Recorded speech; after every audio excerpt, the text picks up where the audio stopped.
보십시다. 하나님 말씀은 역대하 14장 1절로 15절까지 말씀이 될 텐데요. 제가 1절로 5절까지 말씀을 봉독해 드리겠습니다. 이처럼 아비야가 자기 조상들과 함께 잠드니 그들이 그를 다윗의 도시에 묻으니라. 그의 아들 아사가 그를 대신하여 통치하니 그의 시대에 그 땅이 10년 동안 평온하였더라.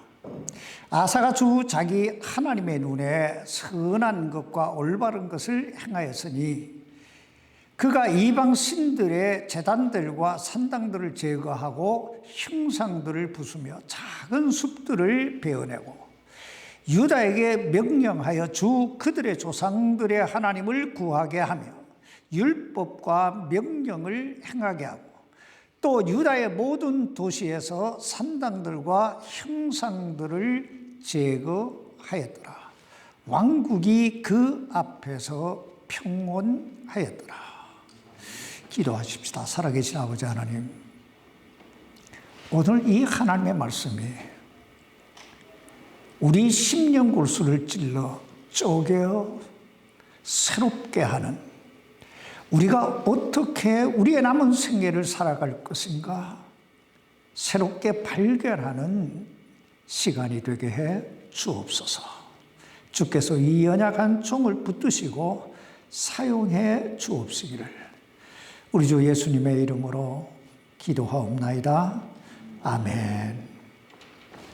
작성해 주시기 바랍니다.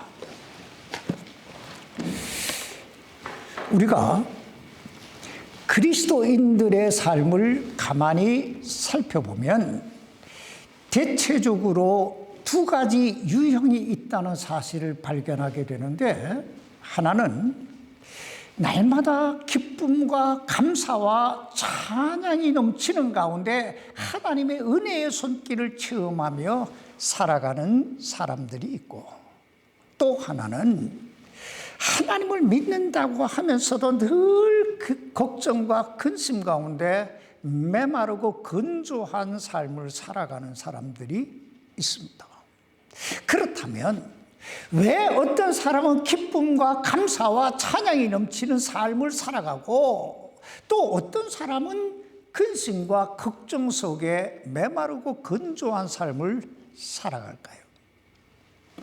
물론 여기에는 여러 가지 이유가 있겠지만 가장 근본적인 이유가 있다면 그것은 내가 하나님을 얼마나 알고 있느냐, 그리고 내가 그 하나님을 얼마나 믿고 의지하며 살아가고 있느냐, 여기에 달려 있다고 할 수 있습니다.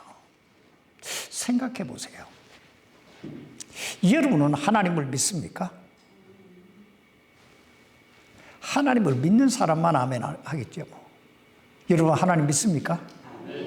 그렇다면 여러분이 믿는 하나님은 어떤 분입니까? 어떤 하나님을 믿으세요? 살아계신 하나님? 이 천지 만물을 다 창조하신 하나님? 우리 인간의 생과 살을, 삶과 죽음을 임의로 주관하시는 하나님? 우리를 죄와 사망에서 구원해 주시는 하나님? 나를 사랑하시고 나를 인도하시는 하나님? 나의 필요를 공급하시고 내가 기도할 때마다 응답해 주시는 하나님? 여러분 그 사실을 믿습니까? 자, 그렇다면 그 하나님이 여러분과 어떤 관계입니까? 그 하나님의 여러분과 어떤 관계 속에 계신 분이냐는 거예요. 천지 만물을 창조하시고 우리 인간의 생사학을 임의로 주관하시고 다 전능하시고 다 좋은데 그 하나님이 여러분과 무슨 상관이 있느냐.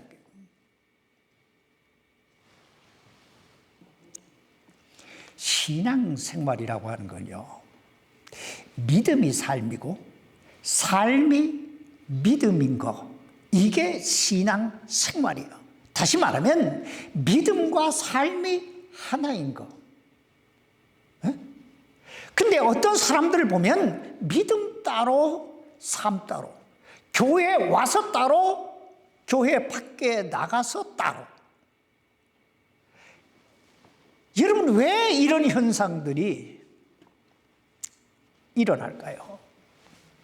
그것은 신앙의 본질을 모르기 때문에요. 여러분, 신앙의 본질이 무엇입니까? 신앙의 본질은 내가 믿는 하나님이 어떤 분이신가를 아는 거예요. 왜냐하면 내가 하나님이 어떤 분이신가를 알아야 내가 그 하나님을 바라보게 되고, 그 하나님을 바라봐야 그 하나님의 은혜와 능력의 손길을 체험하며 살아갈 수 있기 때문입니다. 또 그 하나님의 은혜와 능력의 손길을 체험해야 내 삶에 기쁨이 있고 찬양이 넘치고, 그리고 내 삶에 활기가 있는 거예요. 그러므로 역대하 28장 9절에 보면 다윗은 자신의 죽음을 앞에 두고 그의 아들 솔로몬을 불러놓고 이렇게 유언하고 있습니다.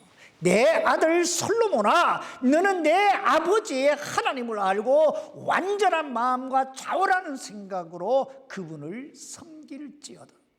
지금 다윗은요, 솔로몬에게 정치를 알아야 된다고 이야기하지 않습니다. 경제를 알아야 된다고 이야기하지 않아요. 사람들을 잘 이용해야 된다, 곤모술수가 있어야 된다, 이렇게 말하지 않아요. 오직 내 아버지의 하나님을 알라고, 또 완전한 마음과 자원하는 생각으로 그분을 섬기라고. 왜냐하면 다윗은 오랜 세월을 통하여 하나님을 체험했기 때문에요. 하나님이 어떤 분이신지를 그가 몸소 체험하며 살았기 때문입니다. 여러분, 우리 옛말에 알아야 면장한다 하는 말이 있잖아요. 알아야 면장도 한다. 그때 면장하기가 참 쉬웠나 봐요. 조금만 알면 면장하니까. 신앙생활도 마찬가지예요. 내가 믿는 하나님, 그 하나님이 누군가를 알아야 돼요. 그러므로 오늘 저는 이 본문을 통해서 우리가 믿는 하나님, 이분이 어떤 분이신가에 대해 좀 더 깊이 있게 살펴보기를 원합니다. 먼저 오늘 본문 말씀의 배경을 살펴보면 아사가 그의 아버지 아비야가 죽자 그의 대를 이어서 유다의 6번째 왕으로 등극하게 됩니다. 그는 왕에 오르자마자 먼저 유다에서 모든 우상들을 제거하고 유다 백성들로 하여금 오직 하나님만 구하고, 그 하나님의 말씀과 하나님의 율법, 하나님의 명령들을 행하라고 영을 내립니다. 그러자 하나님께서 이 아사와 유다 전역에 복을 주셔서 오랫동안 10년 동안 그 땅에 평온함이 주어집니다. 그 사이에 아사 왕은 유다의 성벽들을 건축하고 그리고 군사들을 훈련함으로 유다를 더욱더 부강한 나라로 세워갑니다. 근데 바로 그때 구스 사람 세라가, 즉 에티오피아 사람 세라가 유다를 공격하기 위해 100만 명의 군사를 거느리고, 그리고 게다가 300대의 병거를 거느리고 공격해 옵니다. 그러자 자신의 힘의 한계를 느낀 아사가 하나님 앞에 나아가 부르짖어 기도합니다. 그리고 아사 왕과 유다는 그 하나님의 도우심으로 기적적으로 놀라운 승리를 이루었다는 것이 오늘 본문 내용입니다. 그럼 이제 본론으로 돌아가서 우리가 믿고 우리가 섬기고 우리가 예배 드리는, 지금 이 예배 드리는 하나님은 어떤 분이신가에 대해 좀 더 보십시다. 첫째, 오늘 본문 역대하 14장 2절 말씀을 보시기 바랍니다. 아사가 주 자기 하나님의 눈에 선한 것과 올바른 것을 행하였으니. 여러분, 지금 하나님의 눈이 누구를 바라보고 계십니까? 지금 누구를 바라보고 계세요? 아사가 주 자기 하나님의 눈에 선한 것과 올바른 것을 행하였으니, 지금 하나님이 아사를 보시고 계시는 거예요. 그렇다면 오늘 이 순간 하나님의 눈은 누구를 향하고 계실까요? 여러분, 이런 생각해 보셨어요? 하나님의 눈이 나를 보고 계신다. 응? 그렇습니다. 하나님은 오늘도 살아 계셔서 그 불꽃 같은 눈동자로 우리 한 사람 한 사람을 다 보고 계시는 줄 믿습니다. 신앙생활이란 나를 보고 계시는 하나님, 그 하나님을 의식하며 사는 거예요. 그 하나님을 의식할 때 우리의 삶이 변화되는 거예요.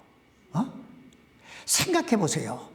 하나님께서 내가 어떤 마음, 어떤 생각을 가지고 그리고 어떤 형편 속에 살아가고 있는지 다 보시고 다 아신다고 한번 생각해 보세요. 이런 의식을 가진 사람은요, 변화될 수밖에 없어요. 오늘 여러분은 하나님께서 나를 보고 계신다, 나를 알고 계신다는 이 사실 앞에 어떤 느낌을 받으세요? 어떤 사람에게는 이 사실이 엄청난 부담감으로 다가올 거예요. 그러나 어떤 사람에게는 이 사실이 엄청난 위로와 축복으로 다가올 것입니다. 그렇다면 하나님은 왜 나를 보고 계실까요? 왜 나를 보고 계실까요? 하나님께서 당신의 자녀들을 불꽃 같은 눈동자로 보고 계시는 데는 두 가지 이유가 있는데요. 아마 이 자녀들을 양육해 길러보신 분들은 다 아실 거예요. 여러분, 우리가 어린 자녀들이 어릴 때 왜 그 자녀에게서 눈을 떼지 못합니까? 두 가지예요. 첫째는 위험에 처할까 봐 그 자녀를 지켜주기 위함이고, 둘째는 그 자녀의 필요가 무엇인가 체크하고 그 자녀의 필요를 채워주기 위해서요. 하나님도 마찬가지예요. 여러분, 하나님이 여러분의 누구십니까? 하나님은 우리 아버지신 줄 믿습니다. 하나님이 우리 아버지예요. 천지 만물을 창조하시고 전능하신 엘샤다이 하나님, 그 하나님이 내 아버지시란 말이에요. 그 아버지가 나를 지켜보시고 계시는 데는, 첫째는 내가 사탄의 유혹에서 유혹에 빠질까 봐, 죄의 유혹에 빠질까 봐, 이 세상 유혹에 빠질까 봐 지켜주시기 위해 나를 보시고 계시는 거고, 둘째는 내가 무엇이 필요한지, 내 딸이, 내 아들이 무엇이 필요한지 그걸 공급해 주시기 위해 우리를 쳐다보시는 거예요. 우린 이것을요, 하나님의 사랑이라고 부릅니다. 응? 저의 평생에 참 기적이 있다면, 그리고 나를 가장 감동케 하는 것이 있다면, 하나님이 나를 사랑하신다는 거예요. 나를 사랑하시되 엄청나게 사랑하신다는 거예요. 여러분, 성경에서 한 사람, 그 한 영혼의 가치를 어떻게 평가하고 있습니까? 천하보다도 귀하다고 말씀하고 있잖아요.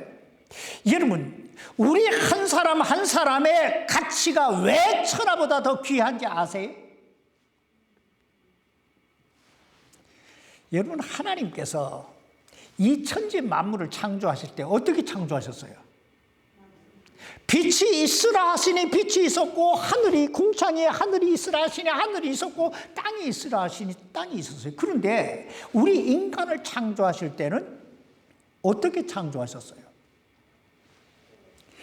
당신의 형상을 따라 흙으로 빚으시고, 그 콧구멍에 하나님의 생명의 숨을 불어넣어서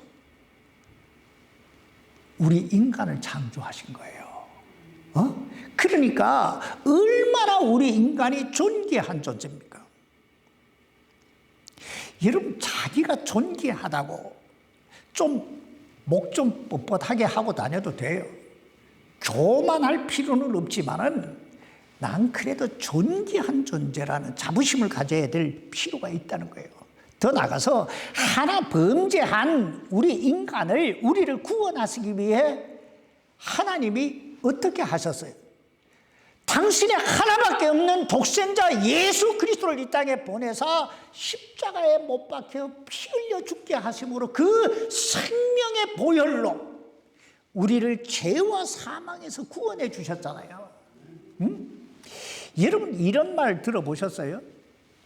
사랑은 희생과 비례하고 가치는 얼마나 많은 값을 지불했느냐와 비례한다. 그렇잖아요. 내가 누군가를 사랑하는 것은, 사랑한다고 하는 건 내가 그 누군가를 위해 얼마나 수고했냐, 얼마나 희생했느냐, 이거와 비례하잖아요. 또 물건의 가치를 측정할 때는 내가 얼마를 지불했냐, 값을 치렀냐, 이거와 비례하잖아요.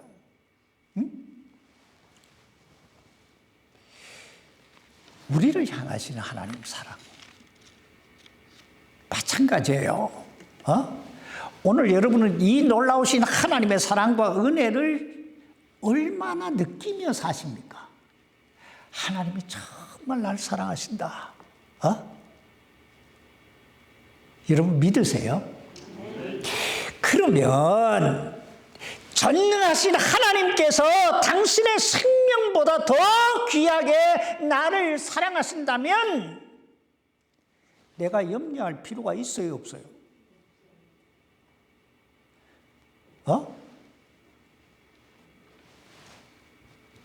사실 이 놀라운 하나님의 사랑과 은혜를 체험한 사람은요, 이걸 느끼는 사람은요, 변화될 수밖에 없어요. 그럼 어떻게 변화될까요? 여기 3절 말씀 다시 보시기 바랍니다. 그가 이방 신들의 제단들과 산당들을 제거하고 형상들을 부수며 작은 숲들을 베어내고, 이 말씀은 아사 왕이 자신을 향하신 그 하나님의 사랑과 그 은혜를 깨닫고 그 하나님과 자기 사이를 가로막고 있는 우상들을 다 제거했다는 거예요. 제거했다. 이처럼요, 하나님의 사랑, 하나님의 은혜를 체험한 사람은요, 하나님과 자기 사이를 가로막는 것부터 제거합니다. 치워버려요. 그것이 무엇이든 잘못된 습관이든 우상이든 자기 생각이든 이걸 다 내려놓게 돼 있다 이 말이에요. 더 나가서 여기 4절 말씀 보세요. 유다에게 명령하여 주 그들의 조상들의 하나님을 구하게 하며, 여기서 하나님을 구하게 했다, 구한다 하는 말이 뭐예요? 하나님을 자신의 삶의 우선순위에 가장 높은 자리에 올려놓다 하는 말이에요. 이게 바로 예배고, 이게 바로 찬양이고, 이게 바로 기도고, 이게 바로 하나님과의 교제예요. 예배에 밥 먹듯 빠지면서 하나님 사랑한다 천만의 말씀, 만만의 콩떡이요. 하나님을 구하는 거예요. 하나님의 사랑을, 하나님의 은혜를 받았는데 어떻게 그분을 예배 안 할 수 있겠냐 이 말이요. 응? 그리고 계속 4절 하반절 보세요. 그게 보면 율법과 명령을 행하게 하고, 무슨 말입니까? 한마디로 하나님의 은혜와 사랑을 느낀 사람은 하나님의 말씀대로 하나님의 뜻대로 살기를 힘쓰고 애쓰게 되어 있다 이 말이에요. 그랬더니 어떤 결과가 주어지는가? 여기 5절 말씀 보세요. 또 유다의 모든 도시에서 산당들과 형상들을 제거하였더라. 왕국이 그 앞에서 평온하였더라. 여러분, 왕국이 어떻게 됐다고요? 그 앞에서, 하나님 앞에서 누가 편안을 주셨을까요? 하나님이 주신 줄 믿습니다.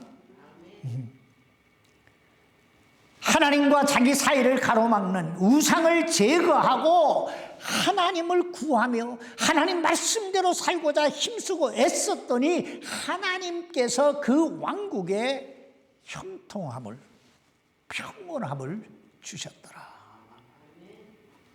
그렇다면 하나님은 아사 왕에게만 이런 평온함, 이런 형통함을 주실까요? 아니지요. 누구라도, 아무라도 하나님께서 자신의 삶을 지켜보고 계신다. 즉 하나님이 나를 사랑하시고 내 필요를 채우시고 나를 지키시고 인도해 주신다고 하는 사실을 느끼고 그걸 깨닫고 하나님과 나 사이를 가로막는 그것이 죄이든 습관이든 잘못된 것이든 그걸 제거하고 하나님께 예배하며 그 하나님 말씀대로 하나님 뜻대로 살고자 힘쓰고 애쓰면 하나님이 이 아사에게 주셨던 이 평온함, 이 형통함 넉넉히 주실 줄 믿습니다. 이것이 아사가 소개하고 있는 두 번째 하나님의 모습이에요. 우리에게 평온함을 주시는 하나님. 계속 6절 말씀 보세요. 그가 유다의 성벽을 두른 도시들을 건축하였으니 이는 주께서 그에게 안식을 주셨으므로 그 땅에 안식이 있었고 또 그 해들에 그에게 전쟁이 없었기 때문이더라. 여러분, 이 얼마나 놀라운 편안이고 그리고 번영입니까? 이처럼 하나님 믿고 섬기고 예배드리는 이 하나님은요, 우리가 섬기고 예배드리는 이 하나님은요, 그냥 뒷짐만 지고 우리의 삶을 이렇게 보고만 계시는 분이 아니에요. 친히 우리 안에서 역사하시는 거예요. 역사하시는 거예요.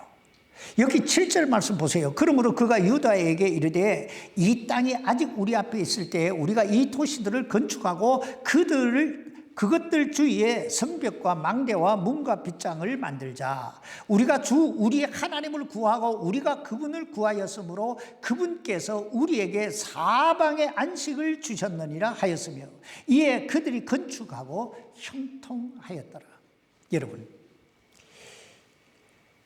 아사와 유다 백성들이 어떻게 하니까 하나님께서 그들에게 사방에 안식을 주셨다고 말씀하고 있습니까? 저들이 뭘 할 때 하나님이 안식을 주셨다고 말씀하고 있어요? 우리가 우리 하나님을 구하고 우리가 그분을 구하였으므로 하나님을 구하였더니 하나님 우선순위로 살았더니 하나님께서 동서남북 사방에서 안식을 주셨다. 그래서 저들이 형통하였더라. 오늘 이 축복이, 이 안식이 우리 모두 안에 차고 넘칠 수 있기를 바랍니다. 근데 참 이해할 수 없는 것이 인간이에요. 인간의 마음이에요. 여러분 여기 8절 말씀 보시기 바랍니다. 아사에게 유다에서 나와 큰 방패와 창을 잡는 자 30만 명과 베냐민에서 나와 작은 방패를 잡으며 활을 당기는 자 28만 명으로 구성된 군사가 있었는데 이들은 다 강한 용사들이더라. 여러분, 이것이 무엇을 의미하는 것일까요? 아사 왕은 그동안 하나님께서 자신을 보시고 계신다는 사실을 깨닫고, 즉 하나님께서 자기를 사랑하고, 그리고 하나님께서 자기를 지키시고, 그리고 하나님께서 자기의 필요를 공급해 주신다고 하는 사실을 깨닫고, 하나님과 자기 사이에 있는 모든 이 장애물들을 다 버리고 제거하고, 그리고 하나님을 구하면서 하나님 뜻대로 살고자 힘쓰고 애썼어요. 그랬더니 하나님께서 평온함과 안식과 그리고 형통함을 주셨어요. 그렇다면 여러분, 그는 앞으로 어떻게 사는 것이 가장 잘 사는 길일까요?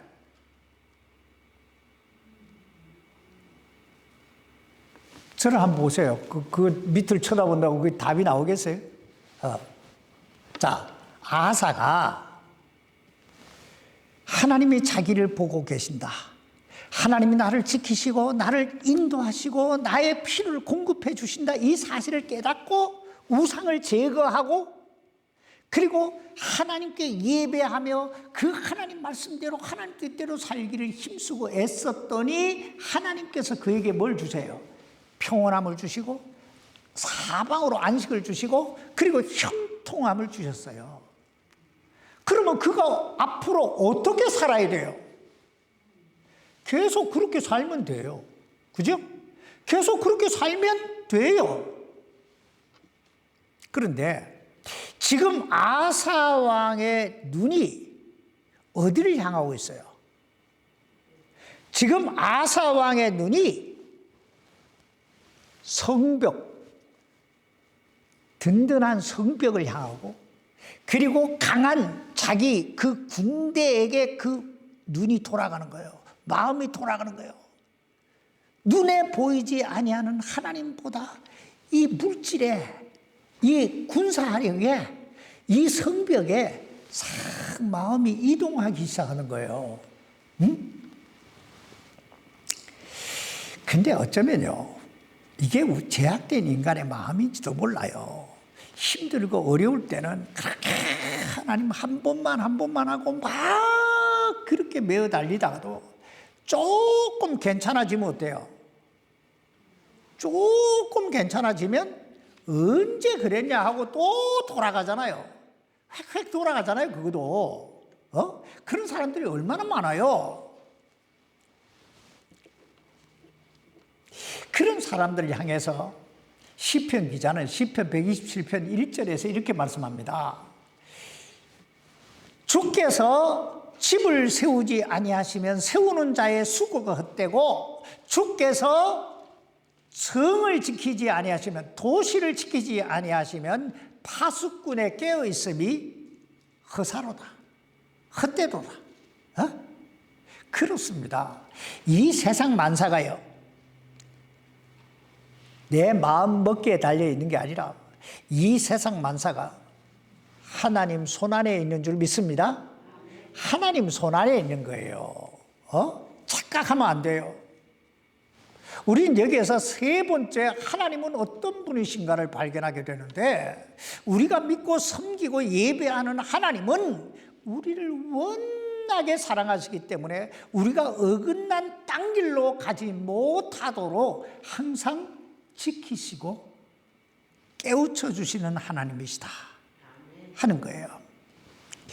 만약에 하나님께서 아사가 세상 것에, 군사력에, 또 성벽에, 물질에 그 마음을 빼앗기는 대로 그냥 내버려 두었다면, 아사 왕 역시 유다의 다른 왕들처럼 점점점 타락해 갔을 것입니다.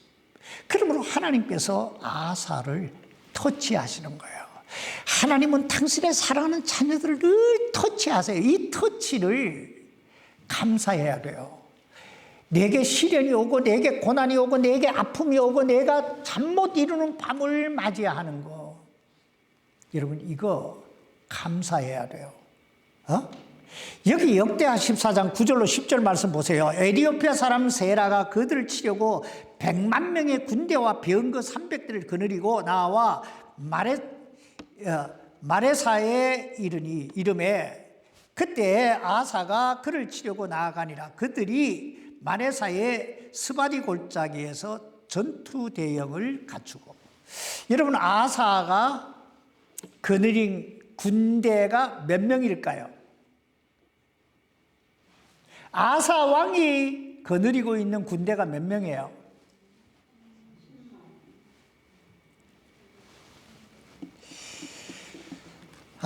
산수를 배워야 돼요. 우리 시우는 산수를 잘한다는데 58만 명이지요. 유다의 30만, 베냐민의 28만, 그래서 58만이에요. 그런데 적군의 숫자는 몇 명이에요? 100만 명이에요. 게다가 아사왕의 군대는 대부분이 창과 활을 쏘는 사람들인데 반해서 적군은 병거를 몇 개 가지고 있어요. 요즘 말로 하면 이 아사왕이 거느린 58명의 군대는 전부 소총 쓰고 이런 사람들인데, 지금 세라의 군대는 탱크나 장갑차 몰고 왔다 이 말이에요. 그러니까 이게 게임이 되겠어요?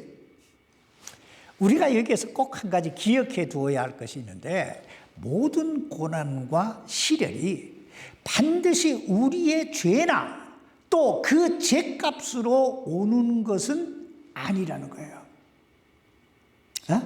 무슨 말이냐면, 여러분 독수리가 자기 새끼가 어느 정도 이렇게 크고 나면 그 폭신한 보금자리를 확 훑어서 날려버린대요.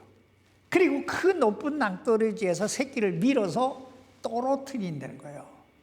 여러분, 왜 독수리가 자기 새끼를 이렇게 할까요? 미워서? 죄져서? 훈련시켜서. 어떻게 만들려고? 공중의 왕으로 만들려고 훈련하는 거예요. 하나님도 마찬가지예요. 당신의 자녀들에게 때때로 시련과 고난을 주시는 것은 우리로 탁월하게 깨끗하게 만드시기 위한 하나님의 손길이에요. 은혜의 손길이에요. 우리가 이걸 알아야 돼요. 그래야 낙심하지 않아요. 합력의 선을 이루시는 분은 하나님이신 줄 믿습니다. 그분이 우리 삶을 터치하시는 거예요. 그렇다면 우리가 형통하게 탁월하게 살아가는 비결이 뭘까요? 그 비결은 하나밖에 없어요. 하나님을 구하는 거예요. 하나님을 구하는 거예요. 여기 아사왕 보세요. 그가 하나님께서 자신을 보고 계신다는 사실을 의식하고 그 하나님과 자기 사이를 가로막고 있던 우상들을 제거하고 그 하나님을 구하고 하나님 말씀대로 하나님 뜻대로 살고자 힘쓰고 애썼을 때 하나님께서 어떤 복을 주세요? 성읍을 견고케 하시고 평온함을 주시고 안식을 주시고 형통함을 주시잖아요. 그러면 그가 앞으로 쭉 어떻게 살아야 돼요? 지금처럼 살면 돼요. 그런데 인간이요, 그렇지가 않더라고요. 하나님께서 복을 주시면, 하나님께서 형통케 하시면, 하나님께서 많은 물질을 주시면 잘 섬길 것 같지요. 참 묘하대요. 참 묘해요. 어긋난 땅길로 가는 사람들이 얼마나 많은지 몰라요. 그래서 오죽하면 찬송가에 어긋난 길로 가다가 이런 가사가 있겠어요? 바로 그때 에디오피아 사람 세라가 100만 명의 군대를 이끌고 확 쳐들어온 거예요. 저들이 쳐들어온다고 하는 소식을 듣고 싸우러 나갈 때만 해도 아사 왕은 생각했을 거예요. 이 싸움은 싸울만 할 거다. 아니, 이 싸움은 우리가 이길 수 있을 거다. 그런데 막상 딱 가보니까 내가 가지고 있는 군대는 58만 명인데 적군은 몇 명이요? 100만이요. 그다가 탱크 장갑차 몰고 온 거예요. 바람 앞에 등불 같은 거예요. 근데요, 이런 때로 미련한 사람은요, 머리 박아요. 머리 박아요. 하나님께 나가야 되는 그 타이밍이란 말이에요. 그런데 미련한 사람은 하나님께 나가지 않아요. 이런 사람은 어떻게 해야 깨닫는 줄 아세요? 당해봐야 알아. 깨져봐야 알아. 응? 근데 아사는 미련한 사람이 아니에요.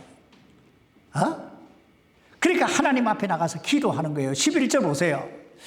여러분, 기도하기 힘들다 하시는 분은 이 아사의 기도 외우세요. 아사가 같이 읽읍시다. 시작. 아사가 자기 하나님께 부르짖어 이르되 주여 많은 사람들로 돕든지 능력이 없는 자들로 돕든지 주께는 그것이 아무것도 아니니이다. 주 우리 하나님이여 우리를 도우소서. 우리가 주를 의지하오며 주의 이름으로 이 무리를 치러 가나이다. 오 주여 주는 우리 하나님이시오니 사람이 주를 이기지 못하게 하옵소서 하니라. 이 아사의 기도 어때요? 멋있잖아요. 기도 미사억을 써가면서 하려고 하지 말고 이 아사 기도만 외워도 하나님은 응답해 주실 줄 믿습니다. 여러분, 신앙이 뭔지 아세요? 신앙은요, 하나님을 아는 거예요. 그리고 하나님을 바라는 거예요. 그리고 하나님 뜻대로 하나님 말씀대로 살고자 힘쓰고 애쓰는 거예요. 그러면 하나님께서 나머지는 다 처리하세요. 하나님께서 나머지는 다 처리하세요. 여기 아사가 기도했더니 어떤 역사가 일어납니까? 마지막으로 하나님은 승리를 주시는 하나님이시다. 12절 보세요. 이에 주께서 아사와 유다 앞에서 에디오피아 사람들을 치시매 에디오피아 사람들이 도망하니라. 여러분, 누가 이 에디오피아 사람들을 치셨다고요? 주께서. 그렇습니다. 우리가 믿고 의지하고 섬기는 하나님은 우리가 기도하면 그 기도에 응답하시고 우리 대신 싸워주시는 하나님이신 줄 믿습니다. 계속 13절 보세요. 아사와 그와 함께한 백성이 그랄에 이르기까지 그들을 추격하며 에디오피아 사람들이 쓰러지고 힘을 회복하지 못하였더라. 그들이 주 앞에서와 또 그분의 군대 앞에서 멸망하였더라. 그들이 노량물을 심히 많이 가져가니라. 14절 15절 보세요. 주의 두려움이 그랄 주변의 모든 도시에 임함으로 그들이 그 도시들을 치고 그 모든 도시에서 물건을 노략하니 그 도시들 안에는 노략할 물건이 매우 많았더라. 그들이 또 가축 천막을 친 뒤에 양과 낙타를 많이 사로잡고 예루살렘으로 돌아왔더라. 여러분, 지금 이 말씀이 우리에게 무엇을 시사해 주고 있습니까? 뭘 가르쳐 주고 있어요? 이 말씀은요, 어떤 위기 속에서도 하나님을 의지하는, 결국은 하나님께서 승리를 주신다는 거예요. 그런데 왜 걱정하고 살아요? 왜 안달하고 살아요? 지금은 힘들어도요, 좀 있으면요, 하나님께서 내가 생각했던 것보다 훨씬 더 놀랍게 우리 삶에 역사하실 줄 믿습니다. 문제는 이거예요. 내가 하나님을 얼마나 아느냐? 하나님이 어떤 분이신가를 내가 얼마나 아느냐. 더 나아가서 내가 그 하나님을 얼마나 믿고 구하느냐. 그리고 하나님의 말씀대로, 그 하나님의 말씀대로 살기를 얼마나 내가 힘쓰고 애쓰느냐. 여기에 달린 거예요. 이 말씀이 다 그 내용이잖아요. 응? 그러므로 다시 한번 여러분의 신앙을 점검해 보시기 바랍니다. 나는 얼마나 하나님 알고 있는가? 나는 하나님을 얼마나 구하고 있는가? 나는 얼마나 하나님의 말씀대로 살기를 힘쓰고 애쓰고 있는가? 오늘 하나님께서 아사 왕에게 복을 주신 것처럼 우리에게도 복을 주시기를 주님의 이름으로 축원합니다. 기도하십시다. 살아계신 아버지 하나님, 우리가 하나님을 믿는다고 하면서도 참 얼마나 많은 부분에 형식적으로 믿고 살 때가 많았는지요. 이 시간 다시 한번 이 말씀 앞에서, 이 아사의 신앙 앞에서 우리 자신을 되돌아보게 하시고, 오직 하나님, 오직 하나님, 오직 그분의 말씀을 구하며 행하며, 그래서 하나님의 능력을 늘 체험하며 사는 탁월한 그리스도인들이 되게 해 주옵소서. 하나님께서 남편을 먼저 보내고 아버지를 먼저 보내고 참 힘들어할 우리 유선이 자매, 또 그 아들과 딸, 그리고 손주와 손녀들, 그리고 그 사위와 며느리, 그 가족들 위해, 또 그 형제들 위해 한없는 위로를 내려주시고, 이 기회를 통해 저들이 바라봐야 될 것이 무엇인가? 그 바라봐야 될 것을 바라봄으로 저들에게 영원한 생명과 영원한 소망이 넘치게 하옵소서. 예수님의 이름으로 기도하옵나이다. 아멘.